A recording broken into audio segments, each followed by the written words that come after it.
At my grandmother's will reading, my mother smiled, while the lawyer handed my sister the jewelry, the cash accounts, and the lake house keys. Then he turned to me and said I had inherited a collapsing estate in Millhaven County that everyone in the family called worthless. My father actually laughed and asked whether I wanted a shovel with it. But I didn't know that beneath those rotten floorboards was a hidden hatch that would destroy everything they thought they'd stolen. If you love family stories where the quiet one keeps the receipts, stay with me. This one took months to unfold, and the ending was better than revenge. My name is Elena. I was 29 then, a nursing aide working double shifts, the kind of job that teaches you to notice what everyone else misses. I wasn't loud, I wasn't dramatic, and in my family, that got mistaken for weakness. It wasn't weakness, it was patience. I charted medications, watched vital signs, and learned early that tiny details can save a life. So I kept records, receipts, texts, voicemails, signatures, dates. People think quiet women don't fight back. They just don't realize some of us build our case in silence. When I was 10, my grandmother Estelle gave my sister Marissa a pearl bracelet and told her she had the right hands for beautiful things. She handed me a small brass key from an old writing desk and said, "You're the one who notices locks." My mother laughed like that was some harmless little joke. Marissa kept the pearls. I kept the key. By 16, the pattern was set. Marissa was the golden child with engagement photos on the mantle and surprise birthday dinners at expensive restaurants. I was the dependable one who got called when someone needed a ride from urgent care or help sorting prescriptions. My parents called her our star. They called me so practical. At 29, I was still the daughter they leaned on but never celebrated. And when Grandma died, I should have known the final insult was already waiting for me in that law office. The will reading happened 3 days after the funeral in a downtown office with walnut walls and a long, polished table. My mother wore black silk and a satisfied expression. My father sat beside her with one ankle resting over his knee, already acting like the family assets belonged to him. Marissa came in late, kissed the lawyer on the cheek like they were at brunch, and took the chair closest to the window. The lawyer cleared his throat and began. Jewelry to Marissa. Lake House proceeds to be split between my parents and Marissa. Art collection to remain with the immediate household, which was a strange phrase at the time, but I clocked it. Then he turned a page and looked at me. "Miss Elena Vale," he said, "your grandmother leaves you the Millhaven County estate in its present condition." My mother actually gave a short laugh. Present condition meant cracked walls, a leaking roof, dead vines swallowing the porch, and taxes nobody wanted to pay. Marissa leaned back and smiled at me like she'd just won something. "Congratulations," she said. "You inherited mold." My father added, "Try not to sink all the way through the floor." Everyone laughed except the lawyer. That's when I understood I wasn't just being dismissed. I was being handed a problem on purpose. At the time, I was behind on rent by 11 days. My car needed brake work. I had almost nothing in savings because I'd been helping with Grandma's care while still covering my own bills. That estate came with back taxes, repairs, and county code notices already stacked like threats. If I refused it, I'd look ungrateful and lose the last thing my grandmother had chosen for me. If I accepted it, I could drown in costs I had no way to cover. My parents knew that. Marissa knew that too. But I also knew one thing nobody else seemed to remember. Grandma Estelle was eccentric, not careless. She did not leave things at random. The place had been in the family for decades, though nobody had lived there in years. It sat outside Millhaven, past 2 rusted farm gates and a line of bent cedar trees, like the house itself had been abandoned by time. The windows were cracked. Half the porch had caved in. Wallpaper peeled in curled strips from the hallway like old skin. My mother stood in the doorway the first weekend I went to inspect it and covered her nose with a tissue. "Estelle always did like making life difficult for you." Marissa tapped one heel against a warped board and said, "Maybe there's a raccoon inheritance package too." I said nothing. I just walked room to room with my phone out, taking pictures, documenting water damage, broken trim, and every item left behind. Because mockery is still information when you listen carefully. And the way they kept pushing me to sell it fast told me there was something they wanted gone. But I didn't know how much they were hiding. Not yet. 7 months later, I still had the estate. I picked up extra weekend shifts, paid the taxes in installments, and started cleaning room by room. I sold nothing. I cataloged everything. Grandma's ledgers, framed prints, old utility bills. A locked file cabinet with no key. Dust got into my lungs and under my nails, but every trip made me more certain the place wasn't worthless. It was being ignored on purpose. The next morning, after a long Sunday shift, I went back to the study because the measurements on that room bothered me. The exterior wall and the interior dimensions didn't match. In an old house, that usually means hidden plumbing, chimney space, or a lie. The study floor had 3 loose planks near the fireplace. I noticed because the nail heads were newer there, bright under the dust, and Grandma hated renovations. I pulled the rug aside, pried up the first board, then the second. Underneath was a steel ring set flat into a square wooden panel. That's when my hands started shaking. I lifted the panel and found a narrow ladder disappearing into darkness. The air that came up was cool and dry, not musty. Someone had sealed that space properly. I grabbed a flashlight from my trunk and climbed down into a subterranean vault no bigger than a large pantry, lined in poured concrete and fitted with metal shelves. On the left shelf sat 6 oil paintings wrapped in brown archival paper, each labeled in Grandma's handwriting. On the right were ledger books, insurance appraisals, and a blue accordion folder marked Private Inventory. In a locking firebox, I found a notarized copy of an older will, signed 3 years before the one read in the lawyer's office. Alongside it was a typed list of missing art pieces with 3 items circled in red and the handwritten note. If these are missing, start with family.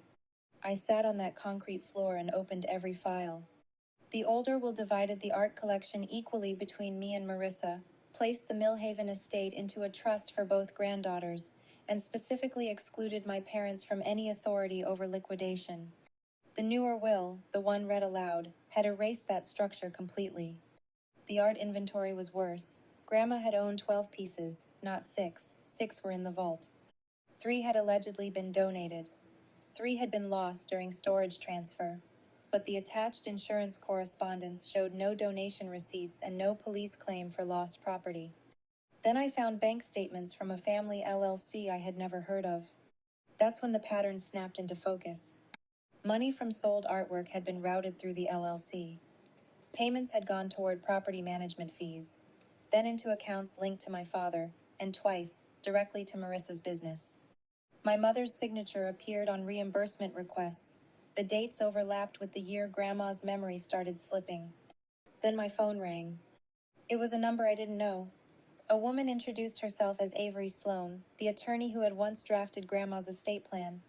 She said she had been trying to locate me because certain documents had been superseded under questionable circumstances. I looked around that hidden vault and realized Grandma had already left me the proof. She just needed me to be the one stubborn enough to find it. I didn't rush to my parents' house screaming. I called Avery. I scanned every page. I photographed the paintings, the serial tags on the frames, the notary seals, the ledger handwriting. She brought in a forensic document examiner and a financial investigator. I handed them everything.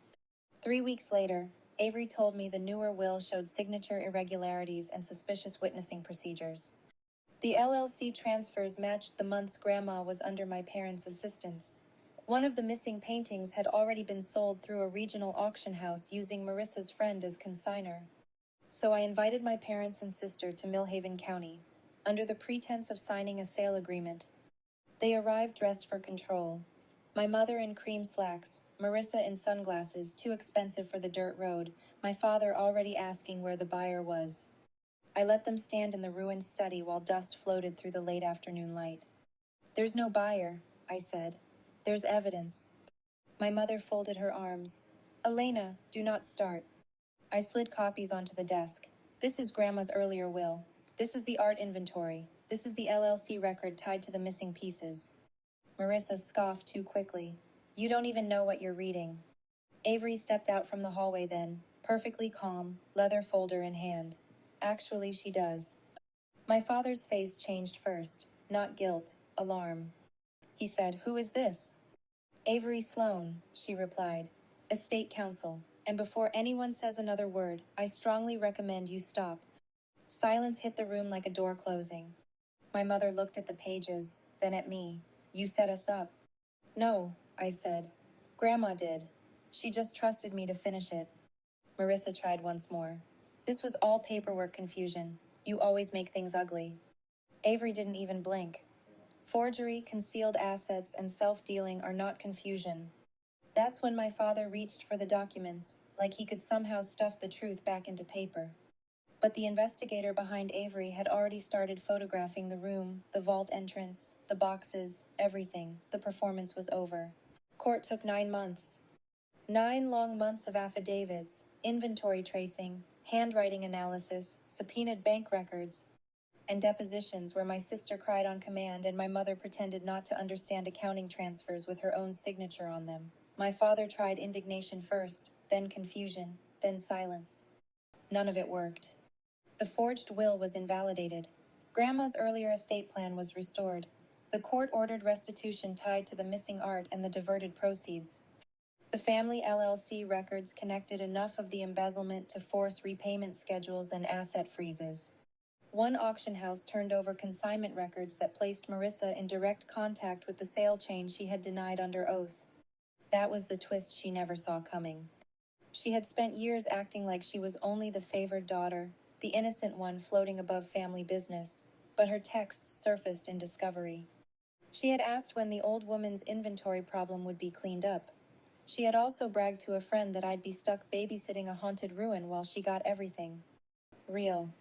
In the final hearing, the judge read that message aloud.